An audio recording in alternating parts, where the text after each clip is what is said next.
how to contract the back of the pelvic floor.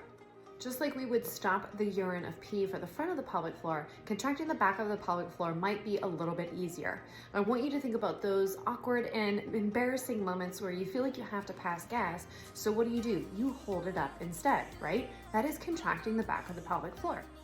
Now, how do you do this at home when you're working on strengthening your pelvic floor? A couple things you can think about. You can think about tucking that tailbone under slightly or leaning back in your seat and doing a pelvic floor contraction. This will help to open up the front of the pelvic floor while focusing on the back of the pelvic floor. Now, I want you to be very careful with pelvic floor Kegels and pelvic floor contractions. This is not for everyone. If you have a hypertonic pelvic floor, you need to work on lengthening the pelvic floor before you move into activation and contracting the pelvic floor.